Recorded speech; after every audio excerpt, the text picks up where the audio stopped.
les blessures, le pardon et la guérison intérieure. D'accord? J'ai déjà expérimenté pas mal d'expériences avec des personnes dans ce domaine, que ce soit dans les couples ou que ce soit dans la vie normale.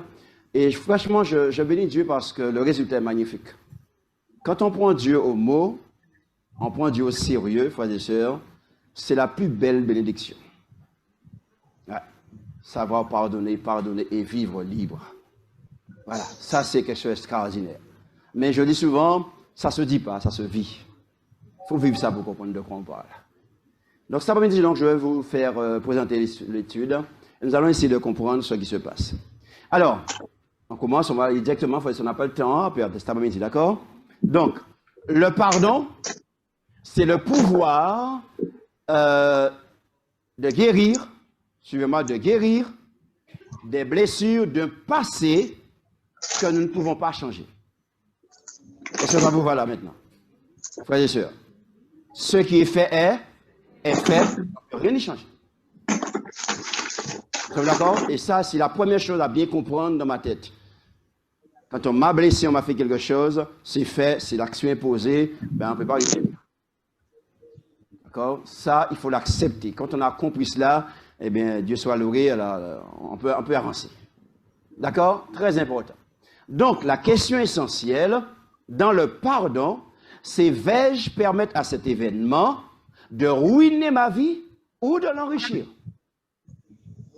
Vous savez, frères et sœurs, que nous ne le voulions pas, nous sommes tous les jours, à tout moment, devant des choix. Et nous sommes dans l'obligation de faire des choix dans la vie. Nous avons fait le choix d'être là, ça va bien, ouais? Nous avons fait le choix de choisir le vêtement que nous avons. Nous sommes d'accord? Ben, c'est ça la vie.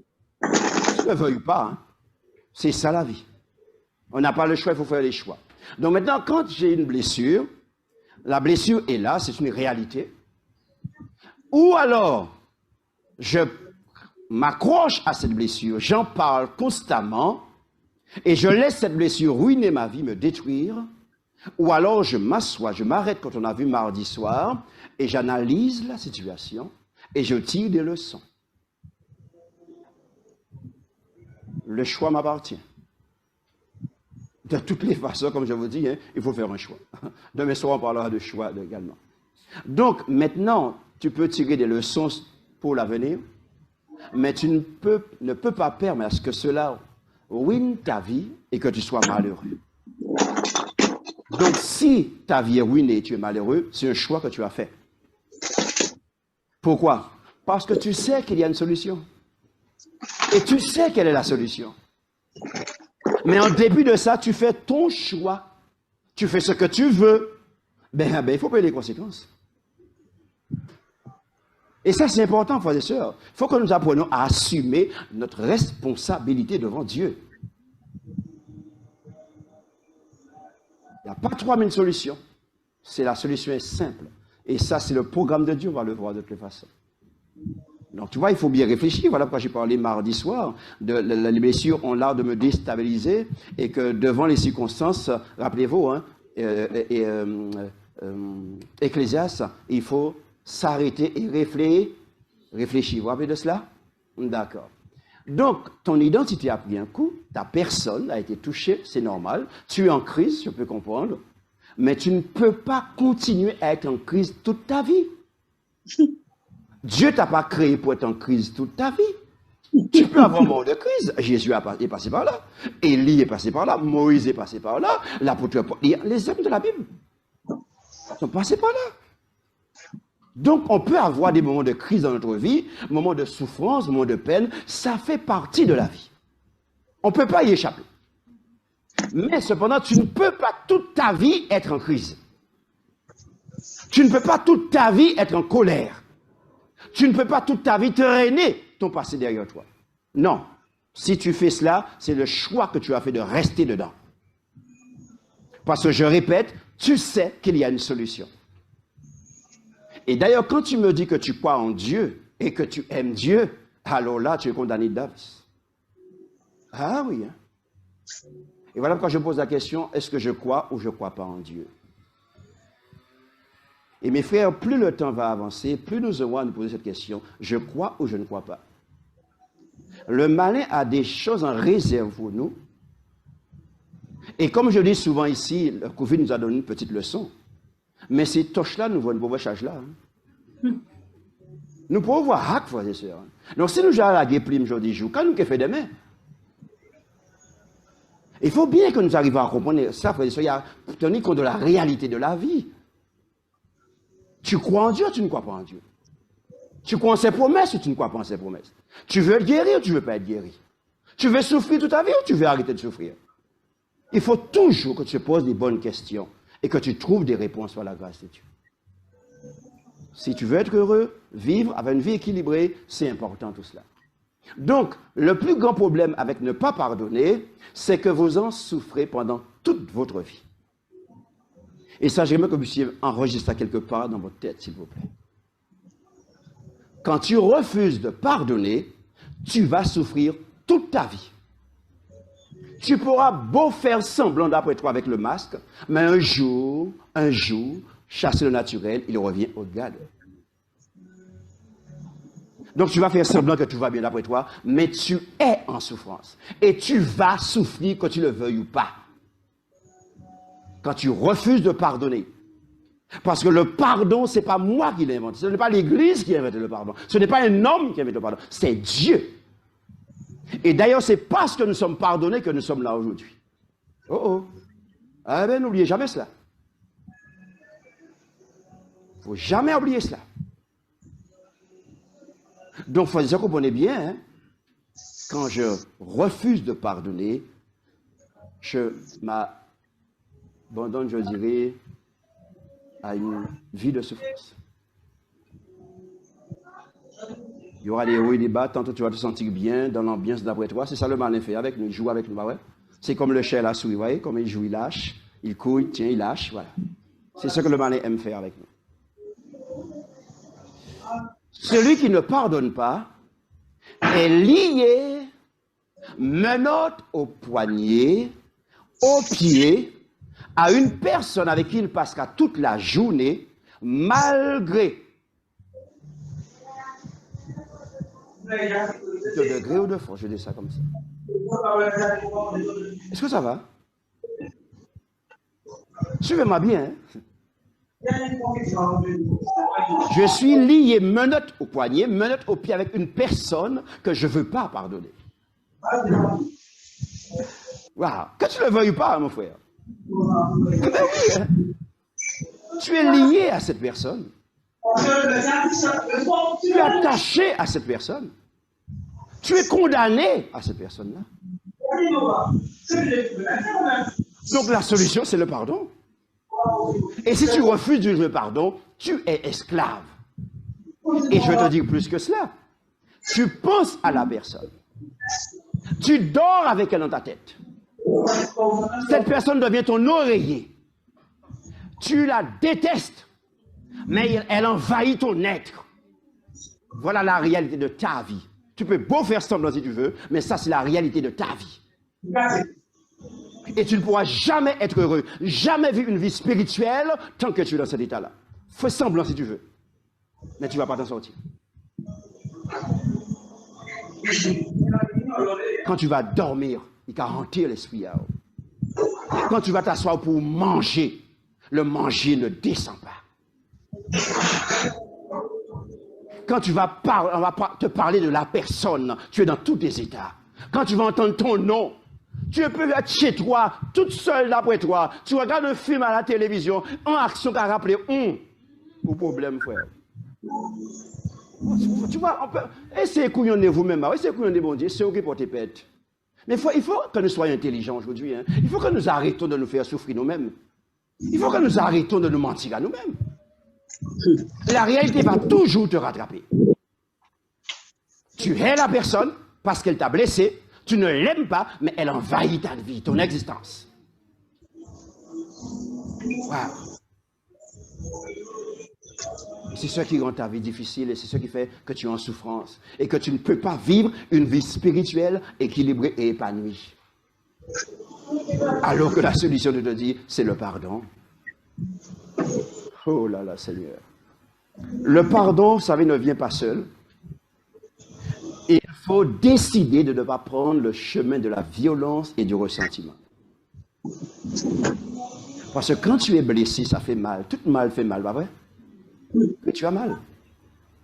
Mais Dieu te dit, oui, tu as mal. Je sais que tu as mal. Écoute, mais moi, j'ai mal aussi. Et j'ai eu mal aussi. Je connais. Ce que tu vis là, moi, j'ai connu ça.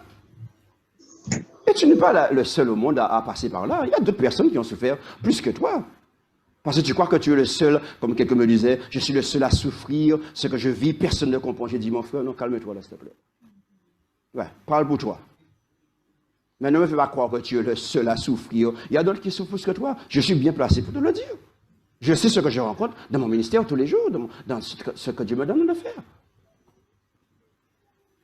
Il faut faire attention, mes amis. Donc, tu dois décider ou d'être dans le schéma de Dieu, programme de Dieu, le pardon, ou tu décides de prendre le chemin du ressentiment et de la violence. Là, tu es libre de faire ce que tu veux. Mais assume les conséquences après aussi. Ne me dis pas après que Dieu ne t'écoute pas, Dieu n'entend pas ma prière, Dieu ne me bénit pas, Dieu ceci, Dieu cela. Attends, tu es en dehors de son plan et son projet. Tu veux faire ce que tu veux à ta tête et tu veux que Dieu marche comme tu veux. Mais pour qui tu te prends, hein? Oh! Tu crois que tu vas manipuler Dieu comme ça et sa parole comme ça et pour jouer? Non, tu peux jouer avec toi, avec les autres, mais pas avec Dieu. Il faut que nous apprenions à respecter Dieu, frères et sœurs, et sa parole. Il est temps que nous prenions Dieu au sérieux. Donc, c'est un chemin de mort. Écoutez-moi bien, hein, le chemin de le ressentiment et de la violence. Chemin de mort, mort pour nous-mêmes, d'ailleurs, j'ai tout mort, pas vrai? Quand tu es comme ça. Mais mort pour qui se mélangera à cette relation-là. Oh. Mes frères, comprenons bien de quoi il y a question. Quand tu as reçu une blessure de la part de ton époux, ton épouse, ton ami ou ton copain, ta copine, en général, qu'est-ce que tu fais? Ton époux t'a blessé, tu vas faire quoi? Tu vas dire ça à qui? Maman, papa, ta copine, ton copain. Tu vas lui raconter ce qui se passe chez toi. Quand à l'église, le frère ancien t'a fait quelque chose, le pasteur t'a fait quelque chose, un frère t'a fait quelque chose, qu'est-ce que tu fais? Non, dites la vérité, frère. Tu vas dire ça à ta copine au temple, pas vrai? Tu as un clan dans le temple, tu as un groupe dans le temple, tu as des gens que tu fréquentes dans le temple, tu vas leur dire, voilà, ce que le pasteur m'a dit, ce que sœur un tel m'a dit, pas vrai? Mais ces personnes-là, puisque c'est ta copine, ton copain, ton clan là, donc ces personnes-là vont toujours prendre parti pour toi. Mais c'est comme ça que l'église fonctionne. Il faut dire la vérité, frères et sœurs. C'est pour ça que l'église est faible. Donc, ça veut dire que si dans ton clan il y a 10 personnes, les 10 personnes prennent parti pour toi, et les 10 personnes, vous allez voir petit à petit, vont passer sur la personne à qui tu as affaire et qu'on ne pas dire bonjour. Je suis en affaire avec toi, oui. Mais comme tu as dit à tes copines, toute copine là prend cause la pouille, et puis toute le monde a collé avec moi. Et souvent, la copine n'a jamais dit toute la vérité. Il a dit ça, il a arrangé. Et moi, je prends position à partir d'une demi-vérité de mensonge. Voilà le problème chez nous, les chrétiens, frères et sœurs. Manque d'intelligence et de sagesse de notre part. Ecclésiaste en parle en long et en large. Et pour Proverbe également. Donc ça veut dire que tu es en souffrance, cette blessure t'a contaminé, tu as mal, et tu vas contaminer tes copines. Tu vas les pourrir. Et alors, ils vont nourrir également vos colères, ressentiment envers cette personne et envers les autres. Et voilà pourquoi l'Église est dans cette situation et les familles. Voilà comment c'est important, jusqu'où ça peut aller. Et voilà pourquoi il y a des problèmes dans certaines églises chrétiennes de génération en génération. Arrière, grand-père, papa, fils, qui a répété même erreur là. Ils ont collé avec toute même famille, même côté là. Pourquoi il y a autant de problèmes? J'aime beaucoup faire ce cinéma aussi quand il est question de l'histoire de l'humanité. Ça, c'est important de le faire, hein, je vous encourage à faire cela. L'histoire de l'Afrique, l'histoire des nations. Qu'est-ce qui est à l'origine? Ressentiment, colère. Les parents instruisent leurs enfants, génération en génération, pour tenir la colère et la rancune, et pour haïr telle nation, haïr tel peuple, et toujours les combattre. Mais c'est comme ça que ça fonctionne. C'est pour ça que le monde est en chigage comme cela. Il y a une belle histoire derrière tout cela. Alors, il faut au contraire choisir le chemin de la vie, celui de s'engager sur la voie du pardon, même si c'est coûteux, même si ça fait mal, même si c'est long parfois, mais tu trouveras la guérison dans le nom de Jésus. Parce que bon Dieu n'a pas qu'à mentir, mes frères et sœurs. Le chemin de la guérison, de la vie éternelle, dépend du pardon.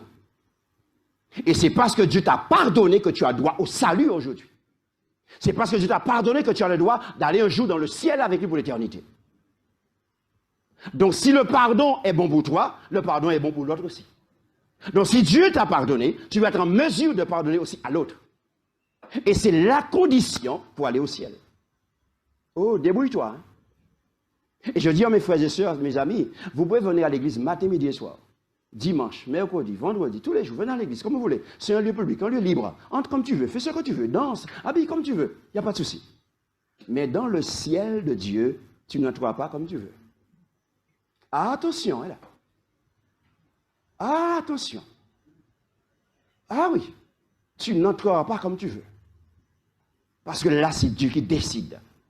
C'est lui qui pose les conditions. Donc la guérison est là. Dans le pardon, Dieu a décidé que la guérison est dans le pardon. La vie éternelle est dans le pardon. C'est Dieu qui a décidé ça. Donc, alors, il y a des gens qui m'ont dit, mais c'est tellement dur. Mais je sais que c'est dur. Mais tout est dur, frère. Mais Dieu sait que c'est dur. Mais il te dit, on va y arriver parce que je suis avec toi tous les jours jusqu'à la fin du monde. Je te qualifie, donc tu peux y arriver. Point barre. Tu n'as pas à discuter. Tu peux y arriver parce que je suis avec toi. Alors ne me cherche pas de prétexte, je ne peux pas, c'est trop fort. Non, ce n'est pas vrai. Tu peux y arriver par la grâce de Dieu. Il y a des gens qui me disent c'est difficile. Oui, je sais. Alors je dis, si vous avez un problème avec ça, allez voir Dieu, pas moi. Hein. Allez voir Dieu si vous avez un problème. Parce que moi, c'est ce que la Bible déclare, c'est ce que Dieu dit, c'est ce que je répète. Donc si vous avez un problème avec ce sujet-là, allez voir le Seigneur Jésus.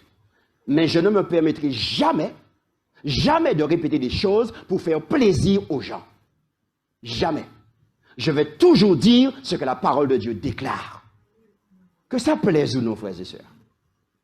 Que ça dérange ou pas. Qu'on aime ou pas. Je dois respecter Dieu et sa parole. Mais frère, il faut bien que nous puissions bien nous comprendre ça après-midi. Donc, si tu veux vraiment être guéri, tu dois commencer par te pardonner pour pouvoir ensuite pardonner aux autres. Quand tu ne pardonnes pas, tu te bloques toi-même, tu bloques ta guérison, tu bloques ton avancement. C'est toi-même qui es un obstacle à ta guérison. Et tu deviendras un obstacle pour ton salut également. Oh là là. Que le Seigneur nous aide à comprendre ça, frères et sœurs. D'accord? Donc, le pardon total n'est possible que si notre être intérieur est guéri. Oh oh. Je répète, on ne donne pas ce qu'on n'a pas. Si ton être intérieur a été guéri par la grâce de Dieu, par la puissance de Dieu, le miracle a eu lieu dans ta vie, tu es guéri, tu es pardonné, tu es sauvé, là tu peux donner ça aux autres. Et voilà pourquoi Jésus dit dans l'Évangile, d'ailleurs toute la Bible en parle, en long et en large, que si tu ne pardonnes pas, ton Père Céleste ne te pardonnera pas non plus. Et si Dieu ne te pardonne pas, donc tu as perdu la vie éternelle. C'est tellement simple tout ça. Et c'est Dieu qui le dit, c'est pas moi. C'est l'Évangile qui le dit. Donc pour donner le pardon, il faut d'abord expérimenter le pardon. Il faut d'abord comprendre le pardon. Il faut d'abord vivre comme quelqu'un de pardonné. De la part de Dieu, toi-même, vis-à-vis de toi-même, et ensuite, tu vas faire ça avec les autres. Oh, il n'y a pas 10 000 solutions. Oh Seigneur. Dans tout pardon, il y a un deuil à faire. Quand vous pensez à la personne, il ne faut pas que cela vous fasse mal, vous donne envie de vous venger. Sinon, cela veut dire que tu n'as pas pardonné. Quelqu'un t'a blessé, vous avez discuté, vous avez demandé pardon, le pardon est fait, c'est acquis. Alléluia, amen, nous passons à autre chose et la vie continue. Mais si, quand tu vois la personne, ou score à monter en pression, chalet si et au cas senti envie de sauter ici, ou envie de girer, envie de dire bêtises, ou envie de varier, bah ouais, tu n'as pardonné à personne. C'est semblant au fait. C'est une forme d'hypocrisie. Il faut qu'on soit sérieux cet après-midi, frères et sœurs. Quand tu vas penser à la personne, oui, ça peut faire monter quelque chose, te rappelant que oui, je me rappelle que j'ai eu telle chose avec telle personne, ou j'ai eu tel accident avec telle personne, et c'est par rapport à cet accident que j'ai perdu mon bras, ou qu'importe. Tu auras des souvenirs, mais tu n'as pas de colère en toi. Tu n'as pas d'esprit de vengeance en toi. Tu ne veux pas rendre le mal pour le mal. À l'intérieur de toi, ça ne bouille pas, non. C'est calme, c'est posé, c'est zen. Quand tu es comme ça, ça veut dire que tu es guéri dans le nom de Jésus. Et si ce n'est pas le cas, continue le processus de guérison parce que tu n'es pas guéri. Et la guerre sera là avec toi. Hein. Les ressentiments, ça va vouloir prendre de l'ampleur, grandir. Mais c'est toi qui dois lui dire, tais-toi, tu es mort. Je veux que le pardon puisse grandir en moi. Je veux que l'Esprit de Dieu se développe en moi. Alors je vais t'éteindre le ressentiment. Et jusqu'à le faire disparaître par la grâce de Dieu. C'est un travail de tous les jours, dans ma relation et ma communion avec Dieu. Donc pardonner, c'est refuser la rancune, l'exaspération et la vengeance. Le mal que m'a fait l'autre me brûlera peut-être longtemps, mais je refuse de lui faire payer. Quand tu as atteint ce niveau-là, ça veut dire que tu es guéri, tu es un être spirituel, et Paul dit tu es mature spirituellement par là. Mais tant que tu ne franchis pas cela, spirituellement, ce n'est pas bon encore du tout. Du tout. Tant que tu as envie de rendre le mal pour le mal, de faire payer l'autre, tu n'es pas bien dans ta peau. Ta vie spirituelle est perturbée. Et mes frères, je le dis parce que c'est important. L'Église aujourd'hui, malheureusement, s'est laissée manipuler par le malin, le diable, et qui, tout en nous aidant à venir à l'Église, à être à l'Église, se réjouit parce qu'il sait que dans l'Église, tu es perdu. Oh oh. Mais il faut prendre ça au sérieux. Hein? Dans l'Église, je peux être dans l'Église, je suis perdu. Il n'y a aucune garantie parce que je suis à l'Église que tout va bien pour moi. Non. Si tu n'es pas en accord avec Dieu, qu'est-ce que tu fais? Voilà pourquoi il y a l'Église aujourd'hui est remplie de beaucoup de fanatiques. Le fanatisme a pris le pas sur le spirituel. Et vous avez beaucoup de chrétiens, d'enfants de Dieu dans les églises, ils ne sont pas bien avec leur époux, leur épouse, leurs enfants, leurs parents, les frères et sœurs, pas dire pour mon bonjour, qu'à critiquer moun, qu'à mal parler moun. Mais vous disent, ah, je suis en paix avec mon Dieu. Non, mais attends, il y a un problème ou quoi, frères et sœurs? Ça, c'est un déni total. C'est une maladie, mes frères. Il faut être guéri. Ah, je suis en paix avec mon Dieu. Oh, je prie matin, midi et soir, tout va bien. Ah, d'ailleurs, je fais jeûne d'Esther, je fais jeûne de Moïse. Ah, je me réveille à 4 heures du matin, je prie. Oh, je sens la présence de Dieu. Ah, je suis en chair de poule. On t'a connu. Et alors que dans ton cœur, tu es ton époux, tu es ton épouse, tu es le frère, tu es la sœur, et tu me dis tu es en paix avec ton Dieu. Arrêtez de mentir. Donc, tant que tu continues à te mentir à toi-même, tu ne peux pas être guéri. Il faut qu'on arrête avec ça, frères et sœurs. Le Père cherche des vrais adorateurs qui adorent en esprit et en vérité. Alors, passe tout ton temps si tu vas prier, à jeûner, pas manger si vous voulez, maigrir si vous voulez, ça ne sert à rien. Si tu n'es pas en accord avec la parole de Dieu et avec ton prochain. Il est temps que les églises, nous puissions mettre de l'ordre dans tout cela, frères et sœurs. Dans le nom de Jésus. Que le Seigneur nous aide. Et parfois, ça va tellement loin. Il y en a, je l'ai dit, hein, ils sont végétariens, végétaliens, ne mangent pas de viande, pas à boire de lait, pas à manger aillé. C'est bon. Moi, j'adhère. Il n'y a pas de souci. Mais ce n'est pas tout.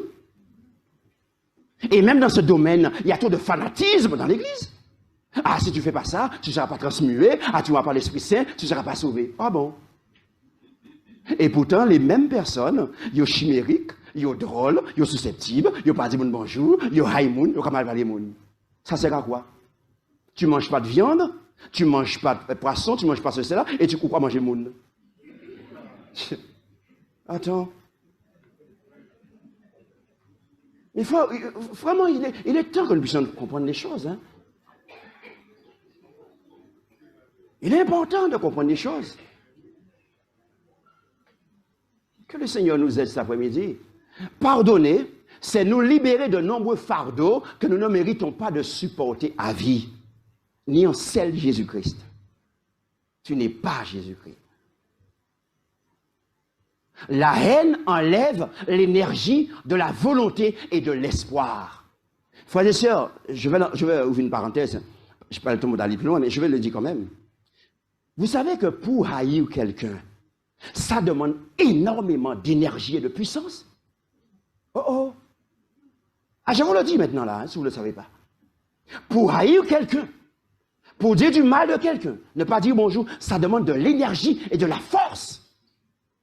Parce que tu sais qu'il ne faut pas le faire. Mais tu passes outre, tu déploies une sorte d'énergie et de force pour dire en paix et dire bonjour aujourd'hui là. En paix par les bails, en colère éveille. Quelle énergie que tu dépenses, quelle puissance que tu dépenses pour haïr quelqu'un. Oh oh. Alors que cette énergie, cette puissance, Dieu te l'a donnée pour te prendre en main et prendre soin de toi et faire le bien dans le nom de Jésus. Tu fais du détournement de puissance. Alors, est-ce que tu comprends pourquoi Dieu te dit, tu as des comptes à me rendre quand je reviendrai? Comment tu as utilisé mon énergie, ma puissance que je t'ai donnée? Est-ce que tu l'as fait pour combattre la chair, le péché?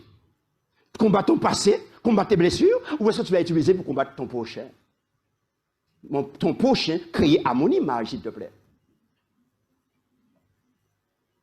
Oh là là, Seigneur, que tu nous gardes cet après-midi. Le mot amertume égale dépression. Beaucoup de dépression, c'est démontré par la science aujourd'hui, alors que la Bible le dit depuis toujours. Beaucoup de dépressions viennent aussi de l'amertume. La blessure a été enfouie, on croit être passé dessus. C'est caché dans le dedans, comme je l'ai dit mercredi soir. Le mot amertume, en grec, c'est le mot pikria, qui signifie amer. On est amer contre les autres. Signifie irrité. Irrité ici, c'est colère. Mécontent. Méchanceté, frères et sœurs. Il y a de la méchanceté dans les couples. Il y a de la méchanceté chez certains époux, certaines épouses qui sont méchants vers leur époux, les épouses, qui ont fait une méchanceté, des choses atroces. Des fois, c'est pas normal, cela.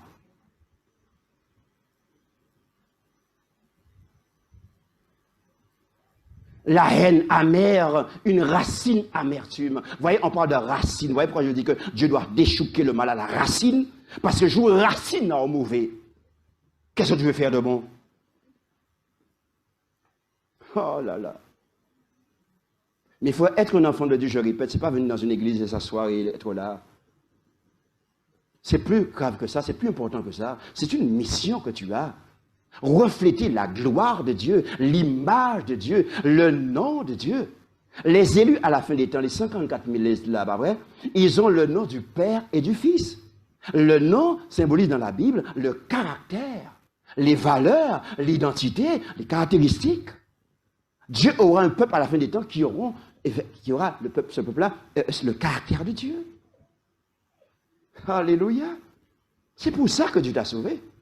Pas pour être justement dans une religion. Oh Seigneur. Hébreux 12, verset 15. Vous allez voir comment c'est important ce que je vous dis. Hébreux 12, 15. Veillez à ce que nul ne se prive de la grâce de Dieu. Oh oh. Et qu'aucune racine d'amertume poussant des rejetons ne produise de trouble et que plusieurs n'en soient affectés. Et la version française courant dit, prenez garde que personne ne se détourne de la grâce de Dieu. Que personne ne devienne comme une plante nuisible. Paul parle à l'église, des gens d'église. Que personne ne devienne comme une plante nuisible, vénéneuse, qui pousse et empoisonne beaucoup de gens. Oh oh. Voilà pourquoi je te dis que quand tu as l'amertume, la haine dans ton cœur, et que tu sèmes ça dans ton clan à l'église, dans ton groupe, c'est ce que tu fais. Tu es une plante nuisible et tu contamines ton foyer, tu contamines l'église de Dieu. Aïe, aïe, aïe. Tu es en train de pourrir ton foyer, pourrir ta vie, pourrir l'église de Dieu. C'est de ça que nous parlons, frères et sœurs. Alors, comprenez bien pourquoi Jésus dit dans le jugement, il va envoyer les anges pour déraciner ces personnes-là. Parce qu'ils font du tort à son église et à l'œuvre en général. Et souvent, à cause de ces personnes-là, le monde n'a qu'un seul regard. Ah, l'église est comme ça, les croyants sont comme ça, les adventistes, vous voyez, on est tous dans le même sac là, vous voyez. Waouh! Ça doit vous faire réfléchir. Alors, cet après-midi, la solution est là. La grâce ou l'amertume? Tu as un choix à faire cet après-midi. Ah oui, tu as un choix à faire. Hein? Le mot grâce signifie, en grec c'est charis, et signifie ce qui fournit la joie. La grâce, nous parlons de la grâce. La grâce fournit la joie. La grâce fournit le plaisir. La grâce, il faut donc la vivre comme un délice. N'est-ce pas? La grâce, c'est une question de douceur. La grâce procure le charme.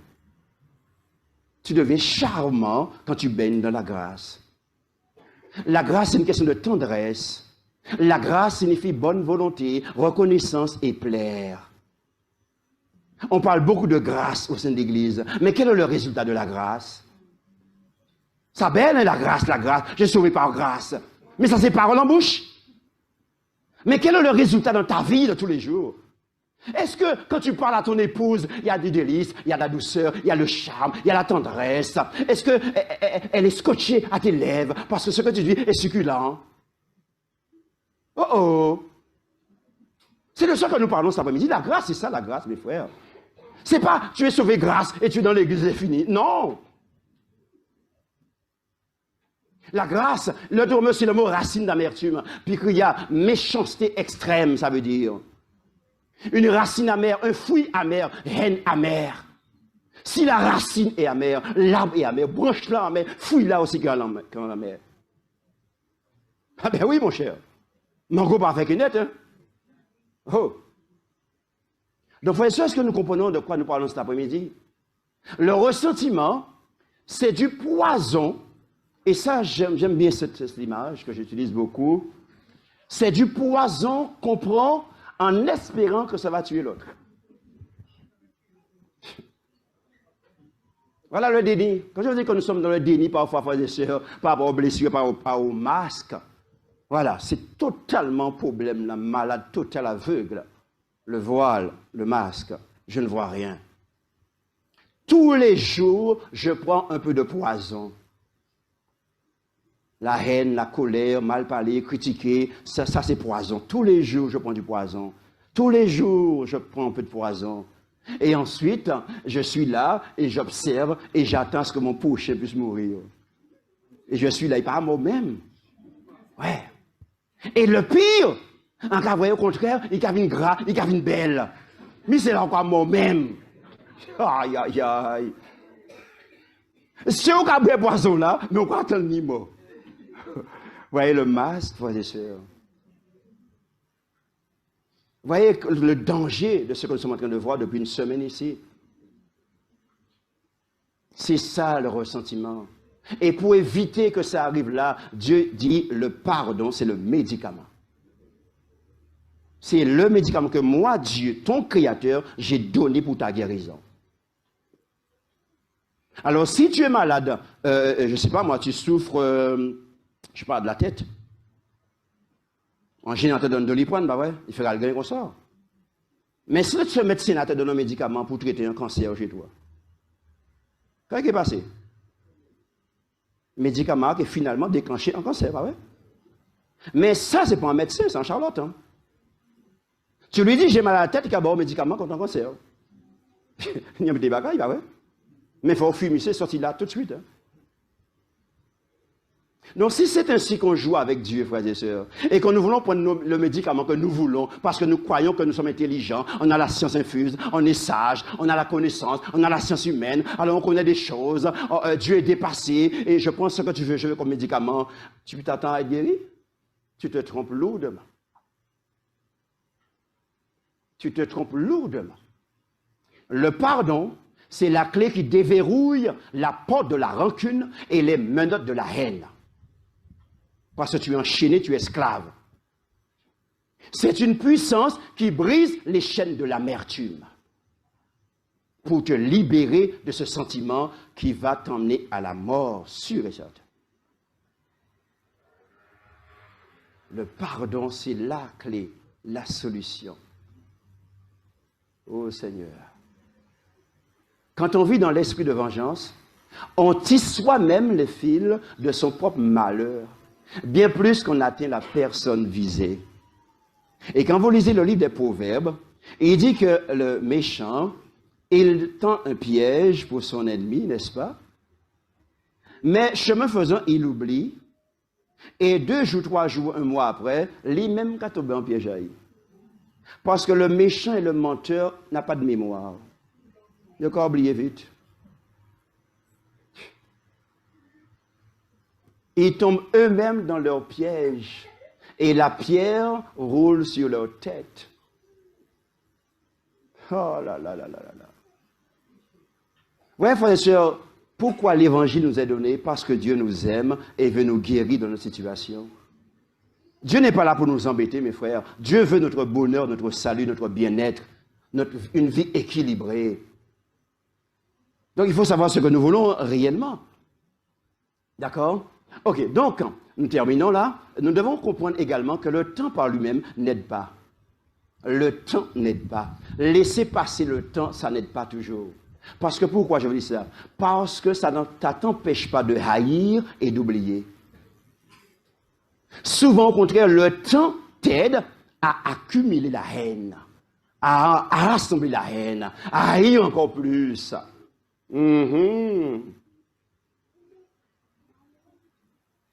Oh Seigneur. Le refus de pardonner agit à la manière d'un parasite. Alors notez bien ce qui se suit maintenant. Le refus de pardonner agit à la manière d'un parasite, notez le mot, parasite, et il a besoin d'un hôte dont il peut se nourrir et sur lequel il peut vivre et se développer. Oh oh. Vous me suivez s'il vous plaît? Notez bien ce qui est écrit là. Nous continuons. S'il n'est pas supprimé dans cette parasite, il continuera à ronger son autre jusqu'à ce qu'il ait complètement dévoré. Oh oh! Waouh! Alors la question, c'est mon corps est le temple du Saint-Esprit. Mon corps n'est pas un lieu pour habiter des parasites, frères et sœurs. Donc toute parasite, quelle que soit leur forme, doit disparaître de mon corps qui est le temple du Saint-Esprit. Je n'ai pas à abriter aucune parasite dans mon corps.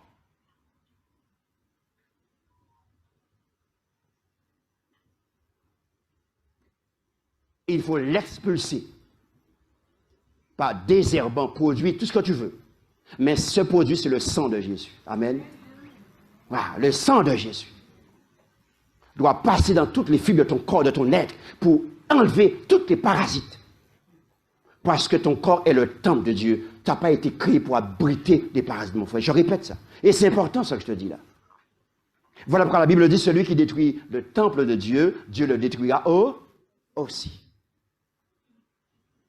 Et Paul dit, je le dis en créole, Paul dit, si vous voulez comprendre, comprendre. Si vous ne pouvez comprendre, pas comprendre.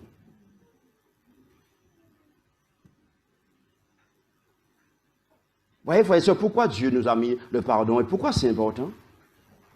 Le pardon libère l'esprit, allège le cœur et guérit le corps. Amen, amen, amen. On n'a pas le temps d'en parler aujourd'hui parce qu'en général, quand je parle du pardon, c'est une semaine d'études. Hein.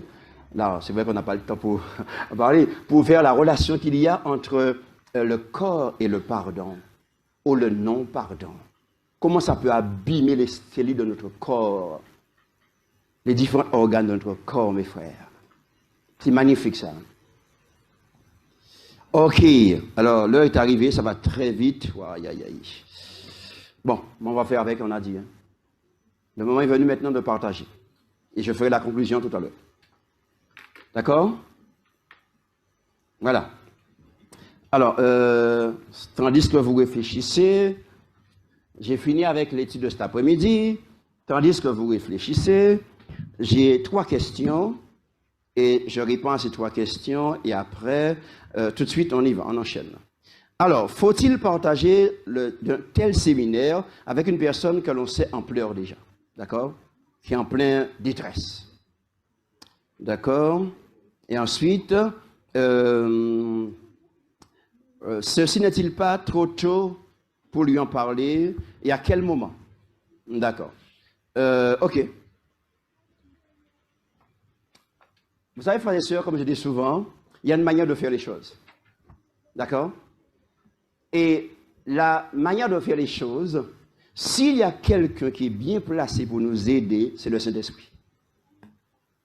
Vous savez, même moi, je suis dans la relation d'aide, j'accompagne les gens, difficultés, les couples et tout ce que vous voulez. Mais je me remets sans cesse entre les mains du Seigneur. Sans cesse, je demande au Saint-Esprit de faire le travail avec moi. Frères et sœurs, je ne connais pas l'être humain. Non. La personne qui est en face de moi, qui me parle, je ne connais pas la personne. Bon, je peux décrire la personne par rapport à ce que j'entends, d'accord, ce qu'elle me dit, mais je ne te connais pas, je ne connais pas ton cœur. Qui pourra me révéler ce qu'il y a dans ton cœur, ce que tu vis? C'est le Saint-Esprit. Donc j'ai besoin de lui et je ne peux pas fonctionner ni sans Dieu, ni sans l'Esprit de Dieu. Ça, je m'interdis de faire une telle chose. Donc, il y a toujours un bon moment pour dire les choses. Et ce bon moment, voilà pourquoi je dis aux gens, mets-toi en prière de suite. La première chose à faire, mets-toi en prière. L'unique chose à faire, mets-toi en prière. Et demande à Dieu, Seigneur Dieu, voilà une situation. Et je voudrais aider la personne. Maintenant, parle-moi, révèle-moi les choses. Quand est-ce que je dois l'appeler? Quand est-ce que je dois voir la personne? Quand est-ce qu'on va mettre sur pied un premier rendez-vous? Esprit Saint, dis-moi, c'est toi qui dois me dire. Prépare-moi et prépare la personne. Et lorsqu'on se rencontre, frères et sœurs, ça se passe toujours bien à la gloire de Dieu. Parce que ça a été préparé par le Saint-Esprit. Et pour moi, c'est primordial, frères et sœurs. Donc, vous voyez, donc, il y a un temps pour dire les choses. La personne est en détresse. Parfois, la personne a besoin d'entendre, je suis avec toi. Tiens bon, je prie pour toi. Je suis là pour toi si tu as besoin de moi. C'est seulement ça qu'il a besoin d'entendre.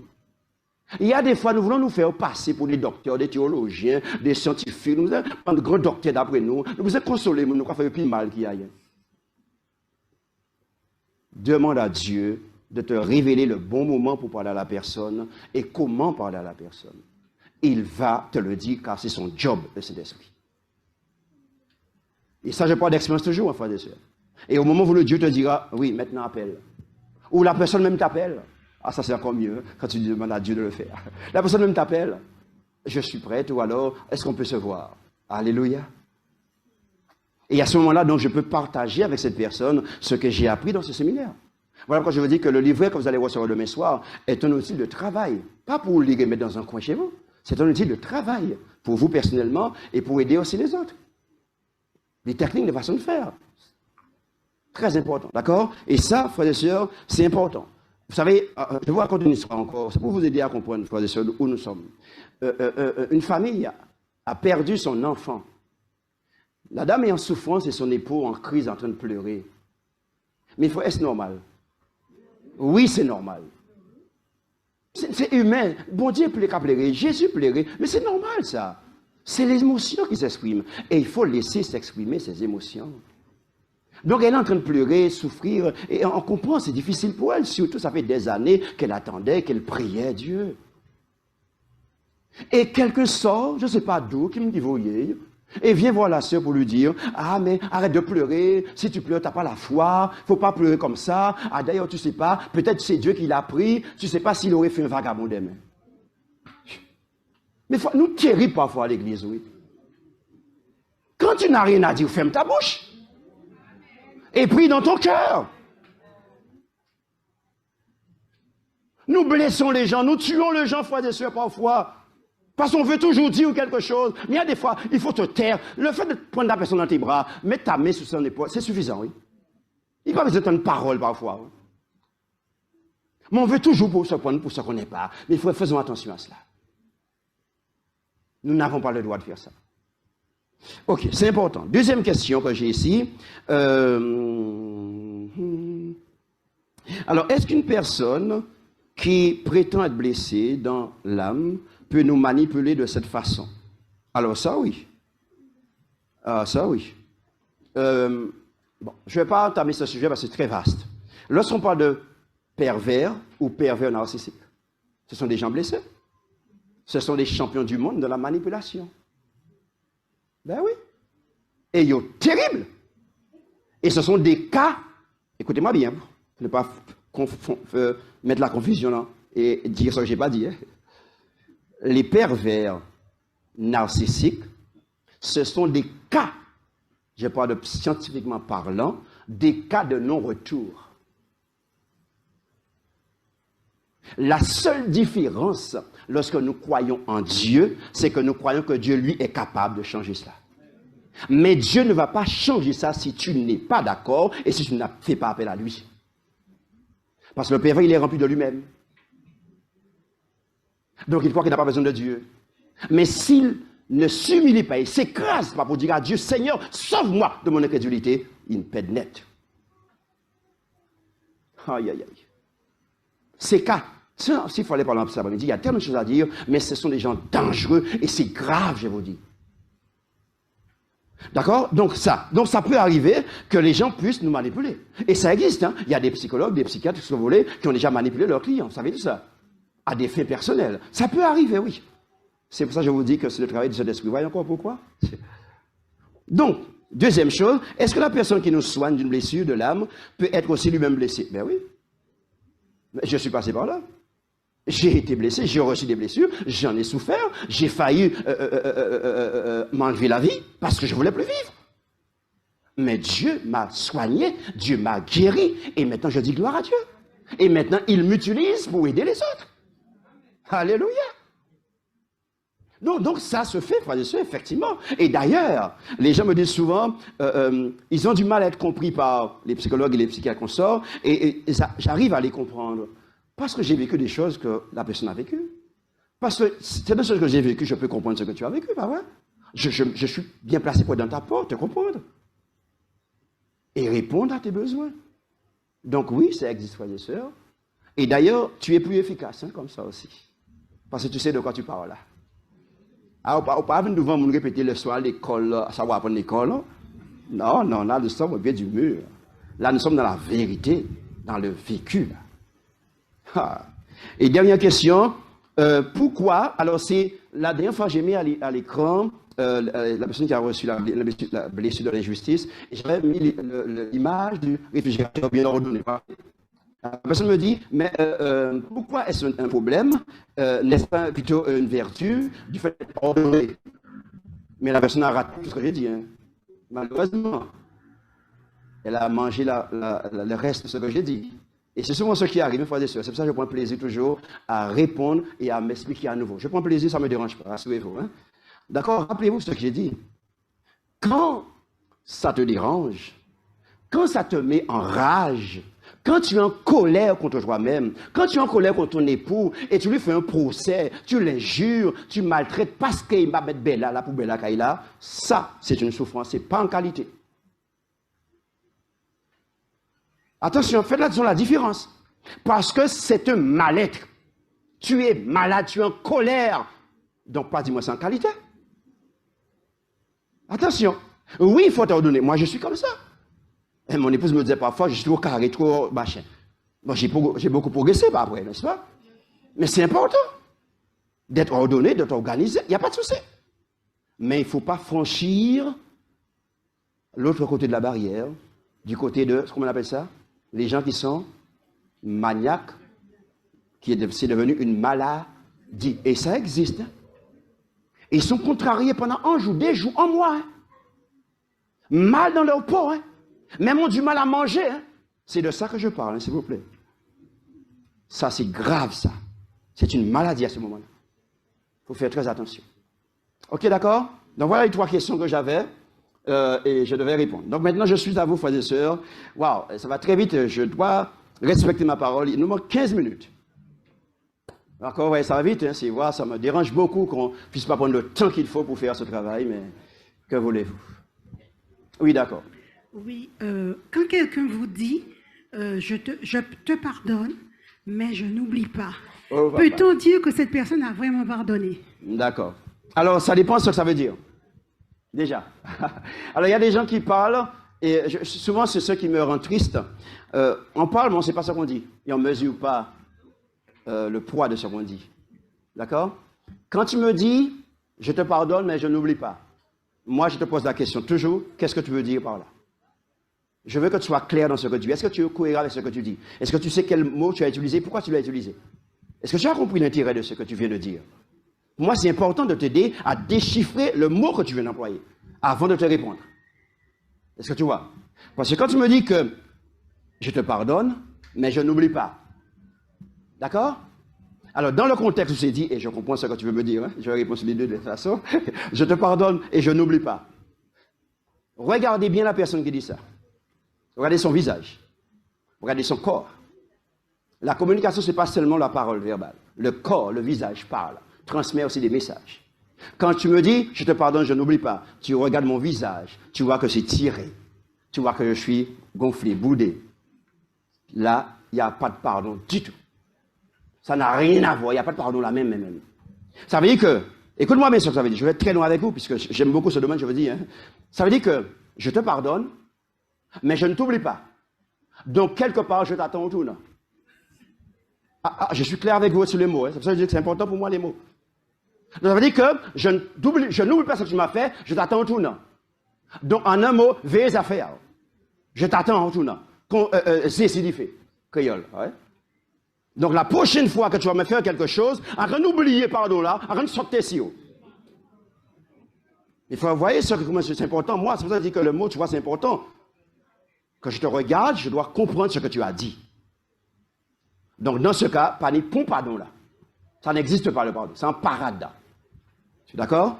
D'accord. Quand on me dit maintenant que on peut ne pas oublier, mais on ne peut pas oublier. C'est pas la même chose. Jésus a été crucifié, oui ou non? Il a pleuré en Gethsémane, vous voyez les cônes d'épines et tout cela. Il a souffert, il a pleuré, il a crié. Ça fait 2000 ans. Oui ou non? D'accord. Il est où maintenant? Dans le ciel. Il a crié, pleuré toujours? Non. Mais est-ce que les marques sont là?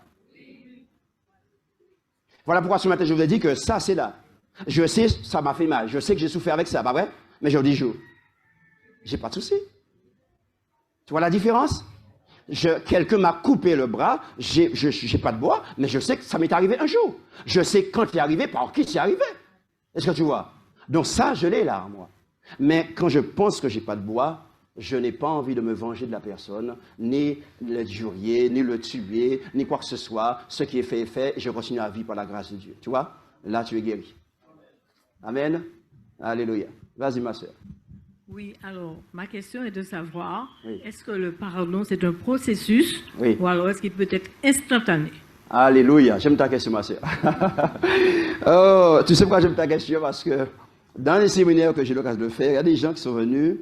Et vous savez, quand on entend la parole, parfois, les émotions sont en branle. Bah ouais, c'est comme ça. Hein, les émotions et les sentiments. D'accord? Et puis, ça m'a touché. Le monsieur a parlé là, ça m'a touché. Ça, oh là là, Seigneur, voilà. Et je sors de l'église, je vais voir sœur Intel, ou quand il y a Sainte-Seine.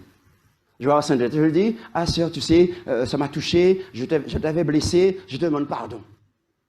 D'accord? Pardon, nous avons fini avec ça, et puis voilà, la vie continue. Oh là là là là, mon Dieu. Aïe, aïe, aïe, aïe.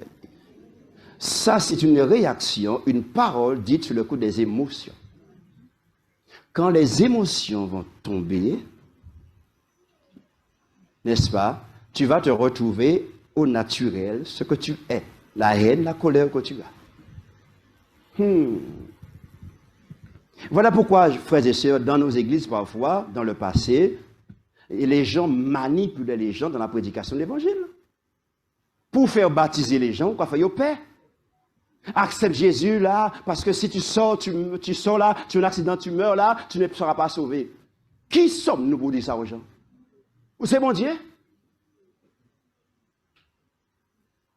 Et on a fait peur aux gens. Ah, le Seigneur prendra soin de toi. Il va s'occuper de toi. Tu n'auras pas de problème. Ça, c'est pas vrai.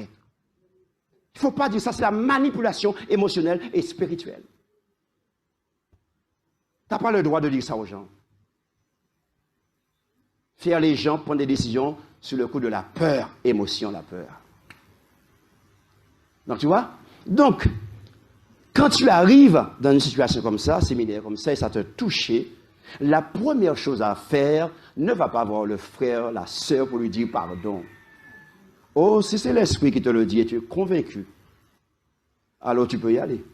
Parce que si tu es convaincu que c'est l'esprit qui t'a envoyé, ça veut dire que l'esprit a déjà convaincu l'autre aussi. Attention. Et la rencontre a déjà été programmée par Dieu. Donc maintenant, ça veut dire que quand tu es comme ça, dans cet état émotionnel, tu dois entrer chez toi, te mettre au pied du Seigneur et lui dire, Seigneur Dieu, ce séminaire, ce message m'a chamboulé. Je sens que j'ai mal, ça a réveillé la haine contre un tel, et ainsi de suite. Et Seigneur Dieu, je sais que ce n'est pas ce que tu veux pour moi.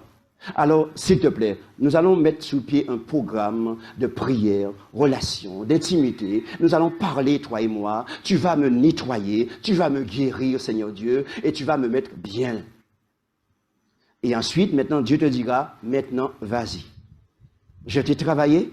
Entre-temps, tu priais pour l'autre, et j'ai travaillé l'autre. Maintenant, vas-y. Et la rencontre va avoir lieu.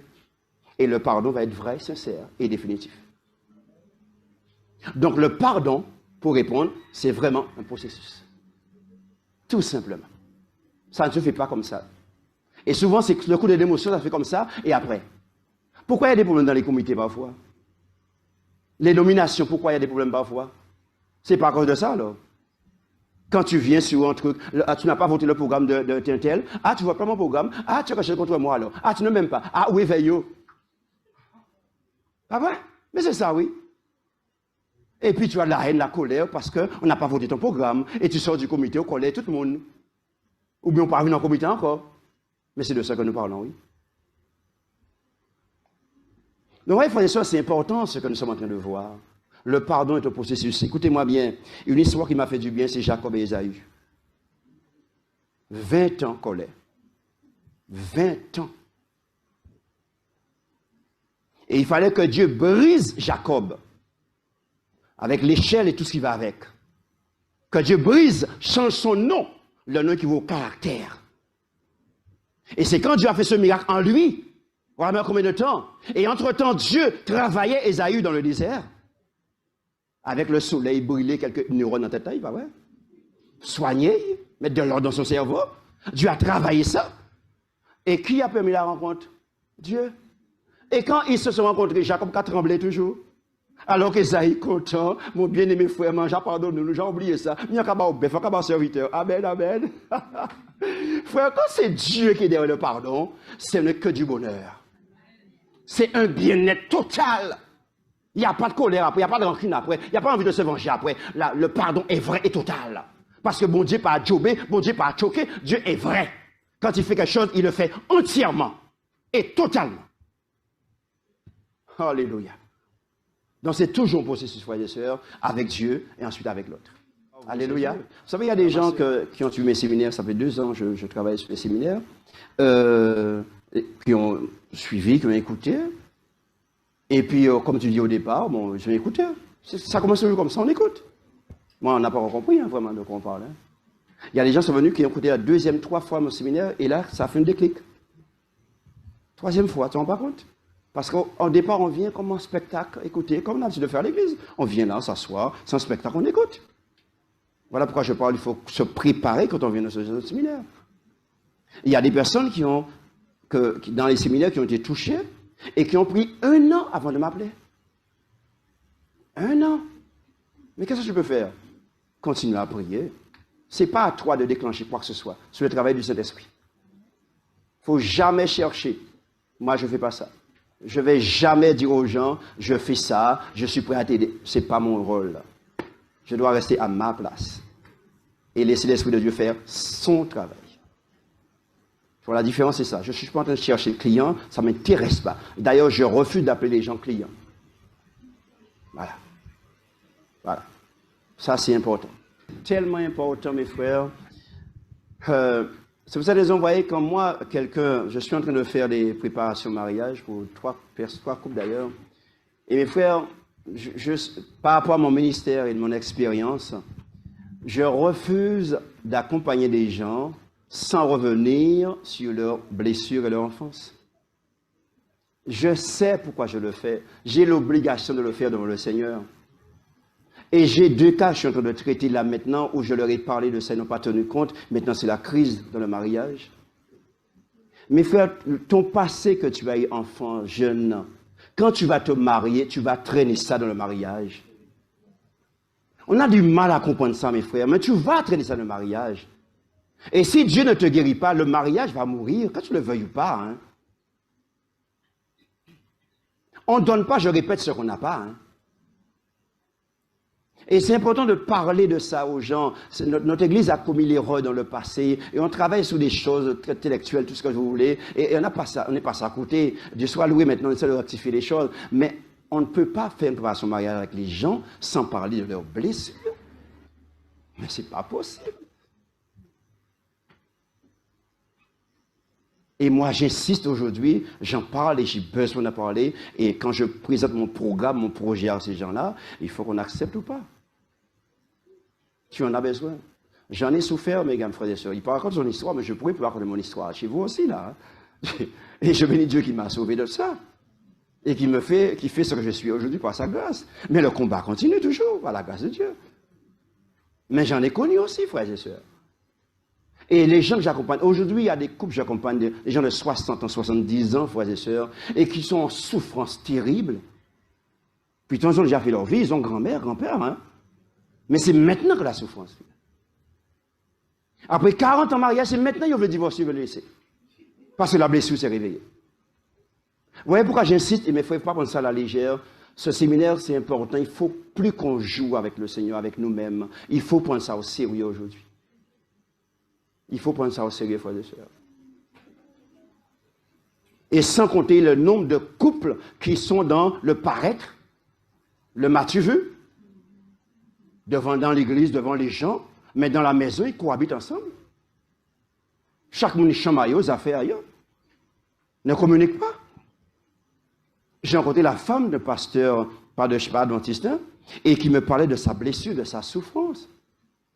Son époux est pasteur, il prêche le dimanche à l'église. Mais elle me dit, si tu savais ce que j'ai vécu, elle m'a raconté un peu son histoire, avec ses enfants, ce qu'elle vit dans la maison. Mais c'est terrible. Et tout le monde porte l'homme.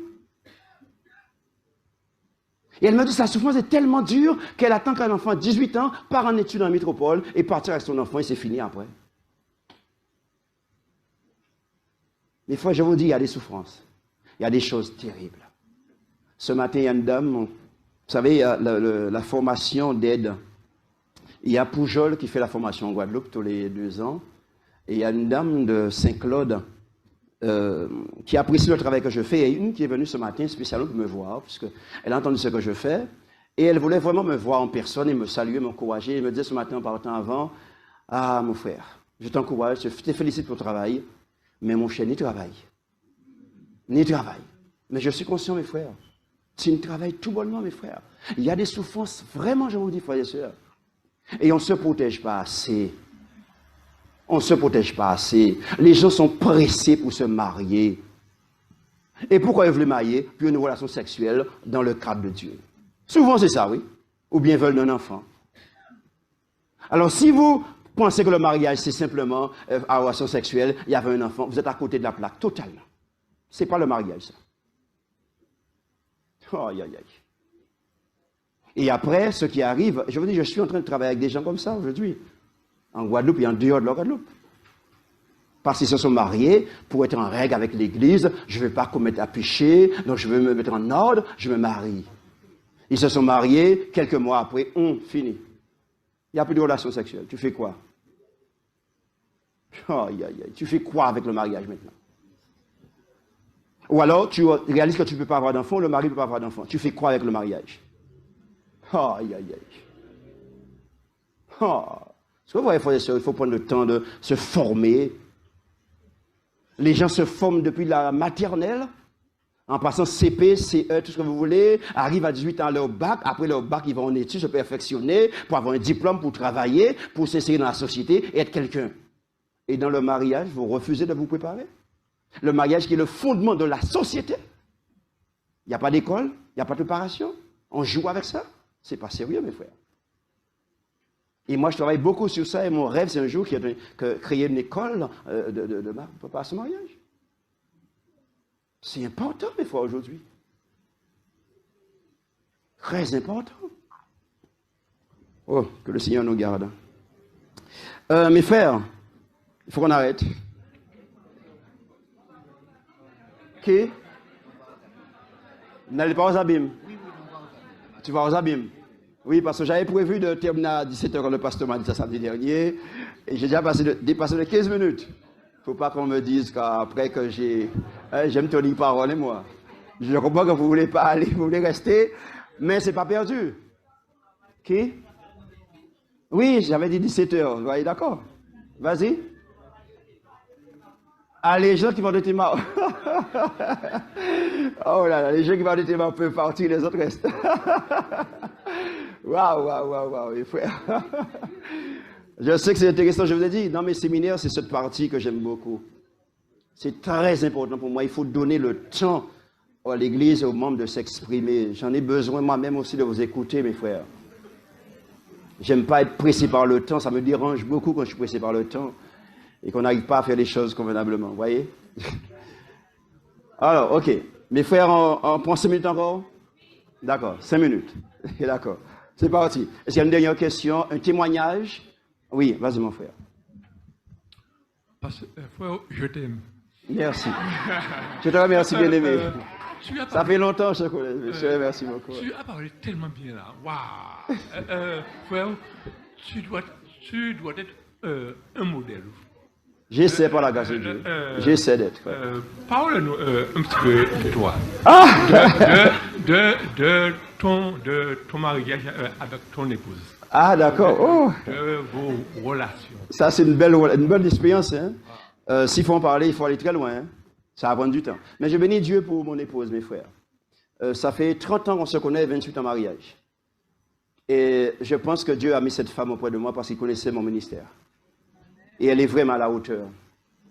Et les gens me voient souvent en train de travailler, de faire ce ministère, et me donnent tous les éloges, et m'accompagnent. Je comprends, je vous remercie, c'est normal, on en a besoin. Mais on oublie que j'ai une femme à côté de moi. Il ne faut jamais oublier ça, frères et sœurs. Je pense que si mon épouse n'était pas à la hauteur, et n'était pas, comme la Bible dit, mon second, je ne serais pas là aujourd'hui.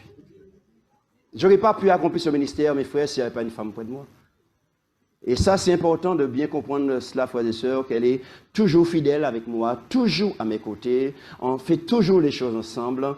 Et Dieu nous a bénis jusqu'à aujourd'hui. Il nous a donné 2 enfants, mon fils en métropole, ma fille était à Grand Fomoul avec ma nièce, quand elle chantait, tout cela. Et on est content parce que ce que Dieu fait pour nous. Et je bénis Dieu parce qu'il m'a donné une femme avec un tempérament extraordinaire. Moi-même, Dieu m'a donné un tempérament extraordinaire. On a travaillé dessus également, hein, d'accord? Parce que moi, comme mon frère dit, quand j'ai grandi enfant, bon, j'ai reçu des choses terribles. Hein. L'histoire de ma famille n'est pas agréable, hein, si je vous dis ça. Non, on ne va pas entrer là. Hein. Mais ce n'est pas facile. Hein. Et je me rappelle, j'avais fait un vœu à Dieu lui disant que Seigneur Dieu, d'ailleurs j'avais 16 ans. J'avais 16 ans et j'avais dit, si c'est ça le mariage, par rapport à ce que je voyais, laisse tomber. Et j'avais pris la décision, j'avais 16 ans, quand je serai grand, je vais acheter une voiture 2 places, je vais acheter une moto, j'aurai une maison et je vais vivre ma vie. C'était ça quand j'étais jeune. Et je jouais très bien au basket, on est venu me chercher en Guadeloupe pour aller être professionnel en France. J'avais un choix à faire et j'étais prêt à partir. Hein.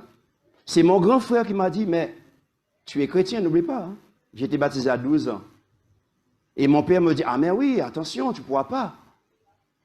Alors je dis au couteur qui veut me chercher, je lui dis, bon, je suis adventiste, je ne peux pas partir. Alors si je pars, le vendredi soir, c'est sabbat, je ne peux pas jouer au basket. Le gars m'a dit, attends. Tu n'es même pas encore professionnel, tu causes déjà des conditions. Mais il faut, il a raison. C'est le monde à eux. Si tu viens jouer au basket, abolis Dieu le sabbat. Hein. Il faut savoir ce que tu veux et il faut faire un choix. Alors je lui ai dit, je fais le choix, je reste à l'église et tant pis. J'ai fait le choix de rester, pas vrai?